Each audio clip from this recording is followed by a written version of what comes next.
I know that we often think that these dudes are incapable of keeping our children alive. But for one, we didn't think that when we were them. We were willing to give them a whole lot more grace to do what they needed to do. And the truth of the matter is, as terrible as we might think they are with our kids, we be terrible too. The same way we have to step in for them, they have to step in for us. Just because you're not there to make some of those decisions, they be surviving, all right? The same way we survive when they're not there to change our oil. The truth of the matter is, the child benefits when they have both parents operating at their full capacity, unless you want to be balled up in a corner, shaking like for color girls or some shit. Give yourself a fucking break. Yes, it's necessary. It's in your best interest. Like, let me help you.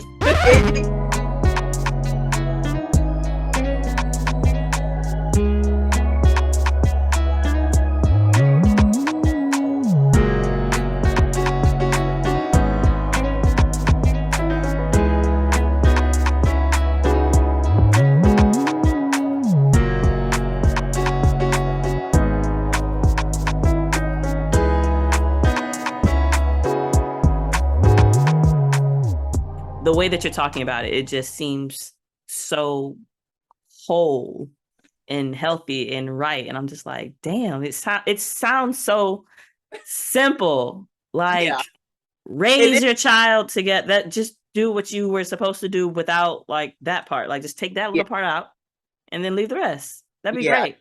It is simple. It's not easy. No, it's not. It's the emotional part that happens, and then there's this fallout that happens after it that makes it so messy. But like, I mean, and I definitely had a little bit of that in the beginning, just being the person that was left, but it wasn't to the extent that I see a lot of others. And I be feeling so bad for the moms that haven't gotten to that space yet, because as hard as it is to get past the emotional wreckage that it causes, it's in your best interest. Like, let me help you. Yes, I ain't had these babies on my own, so I'm not doing this on my own. I'm like, I didn't even put him on child support. Like, some people got him on child. No, I'm like, he put himself on child support. I ain't put him on support. Like, he set the number. He put himself. He told the judge. I'm like, I was never that baby mama, because I'm like, I'm not gonna beg no man to take care of his child, and him have to kill him to keep him away from his kids. Like, your divorce, was it done in Georgia or Florida? In Georgia. Okay, so I know in Florida, you're not allowed to waive child support. So, but most people don't have to deal with it if like they weren't married. But if you're going through a divorce, like, the judge is not going to sign off on nothing without a child support worksheet. And regardless. I think here, he didn't really tell, because he's the one who got the divorce lawyers. He processed. Okay. It was. So I don't know the full details, but I know. Well, I kind of know because I Googled it. You know, I'm trying to. I was like, you had to put yourself on child support. You had to give me at least 10%, because that's the law. So that is.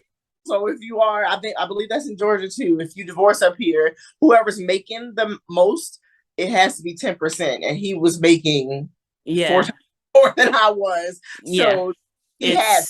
Now, the only thing, so they basically take all the money that you both make and put it into a pot, and they develop how much child support is supposed to be. I'm making this very simple for a very complicated process, but then it's offset by how many days you have your child in your custody. I guess, I don't know. I just signed. So if you guys make the same amount of money, but one person and you have them the same amount of time, then essentially nobody would have to pay it. But if you have your child more days or less days, that will affect it. Or if you have more money or less money, that will affect it. But so, I mean, like, our whole process was so cut and dry, very cut and dry, because you're trying to make me jealous? Go ahead. But it's so much easier to do non-contested. Just get that shit over. Ain't nobody contesting, my nigga. Ain't nobody trying to keep you around. But if he only knew, it makes everything so much simpler. Like, he literally had his lawyer draw up the whole divorce decree, everything in it. I literally read it, and I was like, okay. But then he also made me the primary parent. I'm the go-to. I'm the I'm the parent that gets to get the last say so. So he did. I guess he knew, but yeah, he put me at. I'm the primary parent. I'm gonna go ahead and skip over this conversation till things are finalized, because. So I do have to put that. Like, I don't know. That was just like It must be nice. Sounds great. I'm sorry, but I am like the end all. Like, if we can't come to a decision, I get the final call. According to our first decree, and he put all that in place. Like, I literally just read it over, and I was broke, so I couldn't afford no lawyer to fight anything, anyways. But everything that he had in there, I was in agreement. Like, we have them every other weekend, every other holiday. Like last year, he had them for Christmas, so this year I have them for Christmas. Free. Oh no, this year bad for you. Have them. Sorry. I have them this year, but it's like not because they're older too, so it's good. Like, they're older children, and then if he ain't got nothing going on, he'll take them. Like, yeah. We don't really follow. Right. It's there. It's supposed to be there in the event that you don't agree. If you can't work together, then you fall on this. But if you are able to, then, whatever you guys decide on is fine. Yeah. Yeah. And that's just how it is. And I guess the easiest way to go about that is just keep all lines of communication wide open. Like, yeah. That's like the simplest thing. Just be honest and keep all. Yeah. And I mean, I think we kind of went through this early on. I mean, it's still there to some degree because, what keeps us kind of in check is the fact that we know that we need each other. We don't need each other, but we need each other if we want to have kind of the best versions of ourselves. Like, and again, I understand to whoever is listening to this that is still like having a hard time with sharing your child with your ex, because I know that we often think that these dudes are incapable of keeping our children alive. But for one, we didn't think that when we were fucking them, and especially when we were married. We were willing to give them a whole lot more grace to do what they needed to do. And the truth of the matter is, as terrible as we might think they are with our kids, we be terrible too. In a different way. Like, there's just so many things that, and I'm definitely generalizing, but there's so many things that as women, it's not our skill set, and we be doing some dumbass shit. And that's when the dad steps in. The same way we have to step in for them, they have to step in for us. Truth of the matter is, the child benefits when they have both parents operating at their full capacity, because we all have things to add to the child. And believe it or not, the same way that nigga was living his whole life without you, before you, he can still take care of himself when you're not there. Just because you're not there to make some of those decisions to keep his finances in order, they be surviving. All right. The same way we survive when they're not there to change our oil. Yes. We can do a whole lot more than we get credit for. And honestly, if we give them that space, we'll be surprised at how well they do. And also, it's good for the child to have both parents, to have both opinions, both perspectives, whether the perspectives are as wrong or what. It's good to have both of them instead of just one singular perspective. So, and plus, the freedom. Yes, give yourself a break. The break ain't long, so don't even get that excited. But you need it, unless you want to be balled up in a corner, shaking like for Color Girls or some shit, some Tyler Perry movie. Give yourself a fucking break. Yes, it's necessary. It is necessary, even if you ain't dating. Take your ass on your own date. Go to dinner by yourself. Go to the movie by yourself. Or date. Find another man in the process, or woman, whoever is listening to this. Like, give yourself the space to revive yourself, to regenerate yourself, because kids take a lot, no matter what age. It's a lot of work, and you don't get no brownie points for struggling by yourself. Hell no. So why do it? I am not a strong, independent Black woman. I am not doing this shit by myself. It ain't. No. And I mean, I get it. I had to do it when my daughter was months old and I was still breastfeeding. So I understand that it is heartbreaking to have to split your child with their other parent. It feels unfair, but it's even more unfair when you are like destitute, just like running on fumes, trying to love this child. Like, you can't, you can't be your best self. Kids, you can't. that round the clock thing, and then especially if you're having to work on top of that, even if you didn't have to work on top of that, it's too much. It's too much. Share that load, believe me. And honestly, they should be stepping up to the plate. Like you said, like it wasn't just one person that created this baby. So let them go ahead and share that load, so that you can both show up as the best versions of yourself. So I'd be like, girl, I know that you hate him. Yes. Yeah, unless you think he's actually going to be a true harm. And I don't mean the bullshit that we talking like, oh, he's going to feed him late. He's not going to keep him on schedule. Guess what? Oh, well. Guess what? And what I will also say is that really taught me, it helped me a lot through my like control issues. Mm-hmm. I can't control it. I don't know what time my baby eats. She probably ate at 3:00 in the morning, but she was fed. So deal with it, and you learn, because that is what parenting is. Nothing is going to be perfect. Even if you do it yourself, if it's perfect, you're probably a zombie. You're probably so tired of trying to hold yourself to this crazy standard that you're barely present yourself. So get used to shit not going according to plan. And also, they're fucking alive. Exactly. And thriving. It's not even like they're over here like sad. Like they happy in these streets. Having fun. Like eating all the bullshit food. Living their best life. And you're like, oh, so you had fun, and you're actually still growing and developing like a kid should, even though you weren't on your strict schedule and you didn't have the right foods that I told your dad to feed you. Exactly. Yeah. All right. So what has been the hardest part about your co-parenting journey? Ooh. Oh, the hardest? I don't know. I guess. Here, I can answer first. Because first of all, your co-parenting journey seems amazing. So fuck you. It was not always. I know.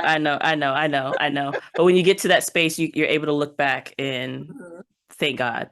I would say definitely the hardest part is having to let go of that control, that desire to raise your child in the way that you want. You can do your part, but you can't do theirs, and having to just accept that. And I don't think that that's just in a co-parenting, divorce, separation, relationship kind of thing.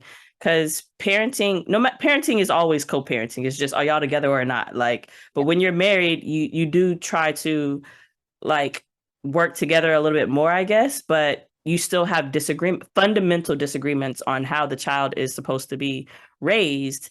And that can be very difficult to let go of some things that you think are necessary, or some things that you really just desired to give to your child.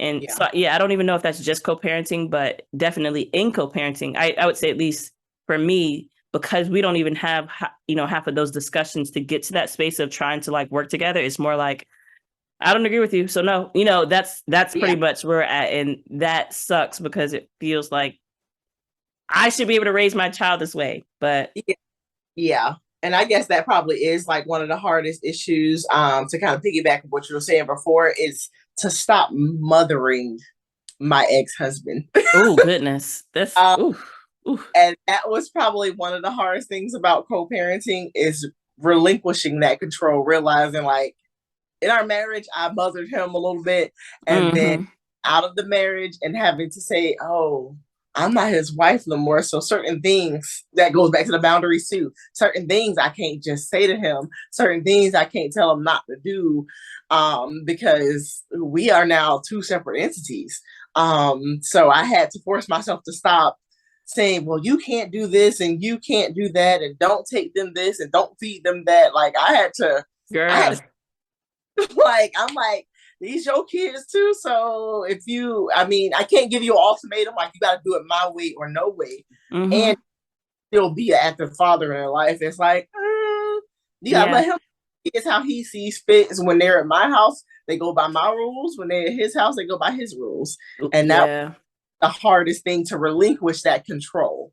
Low key, I think that is how it was supposed to be in the marriage too. Like, only going through this now, I'm like, damn, why couldn't we do this if we were together? You know, allow them to be fathers in the way that they need to be fathers. Allow us to be mothers in the way that we need to be mothers, and not feel like we have to steer the ship at every waking moment. Yeah. It sucks to come to the realization way after the fact, but because I was forced to. I would never have gotten to that space. Well, I won't say never, but very unlikely that I would have gotten there in the marriage. I would have been like, no, schedules are good. Yeah. Put my baby on a schedule. So you can look anywhere. Every scientific study done. Schedules are good for children. Yeah. Well, well, she has a schedule some of the time. Basically, and then that's when you got to learn to just let it go. Like, whatever, they're fine. They ain't in no harm's way. They're fine. So what? They're sitting at his house watching video games and doing all types of eating pizza every day. Did they eat? That's all at this point. Have they eaten? Are they fine? Yeah, they're good. We're good. Like, yeah, and it's hard for women to do. I think is to let go of that, especially once you become a mother. Releasing that control factor is the hardest thing ever. But once you release it and just say it is what it is, long as I can trust you and know that you're not gonna harm my children, that's it. After that, it's just like, girl, it's freeing once you're able to do that. I remember the first weekend that he had quote unquote custody of her, I had to check myself into a hotel. And when I tell you, like, every time it was time for feeding, I'm like thinking, you know, but once I got over that, it was like, oh, this is actually vacation time. Yes. Because he's the one person in the world that, well, at least I would hope or expect, has the same level of commitment to her well-being, you know? So hopefully. Exactly.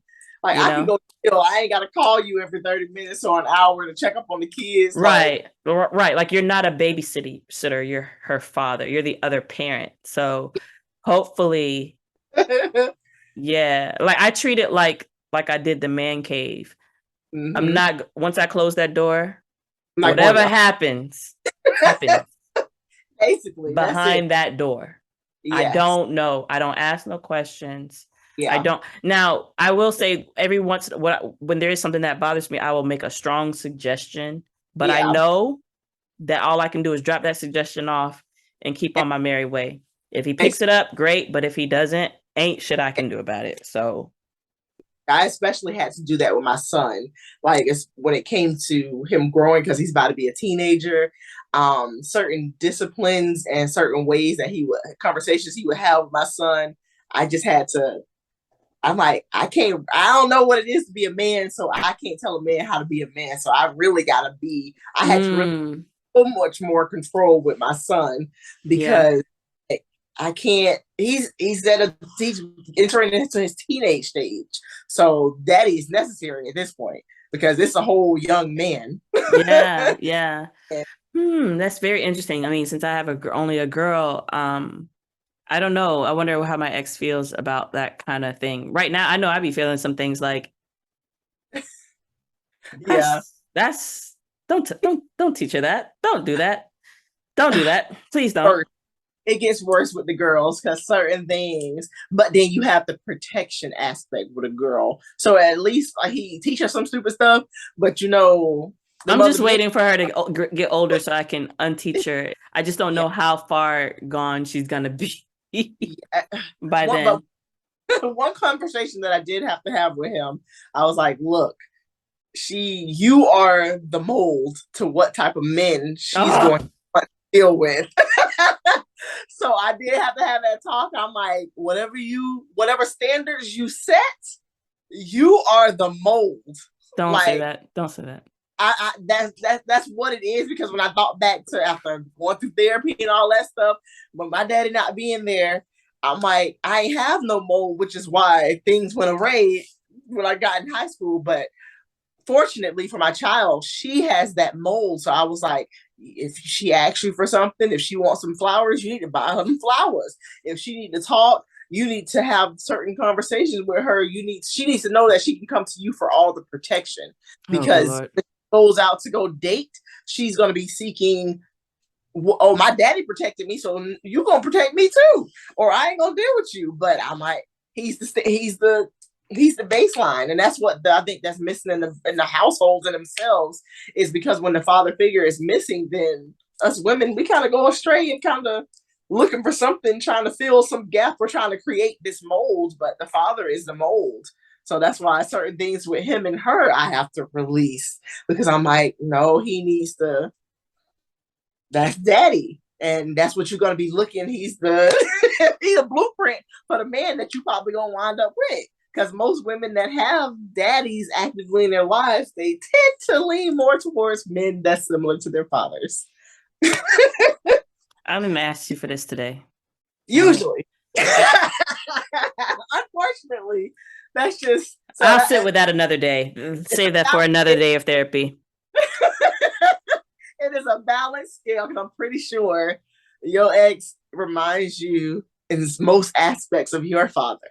Listen, y'all, this is another PSA, because I think that this is another reason why divorce is ghetto. And this is not even a divorce is ghetto talk, but it's ghetto because the person that you can't stand, one, you have to learn how to now work with. The same person that you were not able to work with enough to make the marriage work, you got to work with to make the not marriage work. Yes. But also the person that you didn't like as a spouse is what your child is looking for in a spouse. Yes. That's ghetto. It is ghetto.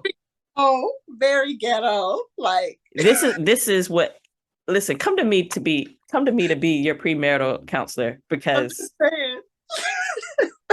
because you know what? I feel like nobody should be qualified to be a marital counselor if they haven't been divorced. I don't think so either. Like, you gotta go through divorce and then have a successful marriage for me to go to you at this point. Like, that's what you need to understand, the depths of the fuckery that can happen if you don't choose right in order to, yes, because Lord knows. That's so ghetto. It is ghetto. Okay, but anyway, like, I'm just like, oh God, so Lord. But I do swallow. I do feel they look for the fathers as like to who to marry, but they do look to us as mothers on who to be, who to emulate. I can definitely see that in my daughter. Like, she is looking for clues on how to be from me, and she's only 2, so I can, which. Yes. And I'm sure my ex is like, yes, because they're your mini. Listen, I almost sent her to him in a shirt today that said "Mommy's mini me." Oh God. Just to be petty, because she looks just like me. She acts just like me. And I know that he revels in that. And I'm like, ah. But then she gonna bring home a nigga just like him. And I'm gonna be like, exactly. All right. So what advice would you give to a new co-parent? To talk about things. You're still, even though you're not married anymore, or even if you weren't ever married, but you're just trying to find you're trying to balance the scales, talk to each other. Certain things, take the sex out of it. If you still having sex, that's gonna muddy the waters. You're not gonna be able to heal those aspects of the emotional attachment. You're gonna constantly rip the band-aid off. That's all sex is do. Every time you have sex with that person, your baby daddy, your baby mama, you take that band-aid and you like snatch, and here come all the blood again. Y'all gonna be bleeding all over each other. So the first line of business: stop having sex with each other. Like, that's just, that's my number one advice. Do not with them, because it's going to muddy the water. You're going to think, oh, well, maybe this, maybe that. And then you're going to be finding yourself getting jealous and then wanting to use the kids as leverage. And no, sex brings toxicity. Let that go. Yeah. Yeah, because it leads with emotion, and it don't have no brains in most of that. So for sure. And to the co-parent, you have to have logic. You have to take emotion out of it. It has to be completely logical. I don't think everybody heard you on that one. You should say it again. Gotta be logical, and you can't have logic if you're sleeping with this person with this emotional attachment. It all circles in. Take the emotion out of co-parenting. Be very logical and strategic with how you are dealing with your children to balance the scales. Yeah, for sure. I would say understand where you are, and honor that, respect that. Like, and that's with any process in life, whether you are trying to be a better boss, a better employee, a better friend, a better human. Where you are is where you are. That doesn't mean that you aren't able to grow or looking to grow, but you do need to honor your capacity at the moment. You need to know if you are not able to handle a certain level of interaction with your ex. Don't force it. No. When it's time, you will be able to do it. You'll recognize. You will know because you won't give a fuck about them.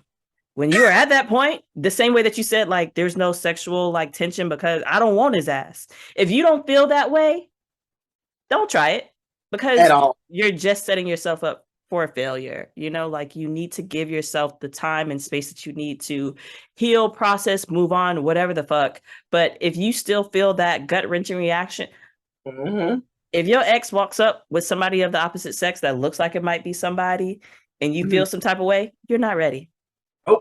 Take some more time. Take another lap around the block. You know, like, you're not ready, and that's okay. It's gonna take time for everyone to get to. If you had anything real, you're gonna have to go through a process of removing yourself from that space emotionally. Like, that's just gonna happen. For Brittany, it happened during the marriage. For others, it happens right when the divorce happened. Whatever timeline you're on is the timeline you're on, but respect it. Don't try to, well, we need to do this for the kids. You can't do it just because you say that you need to do it. Like, that's not how life works. You still have to go through whatever process you take for healing and moving on.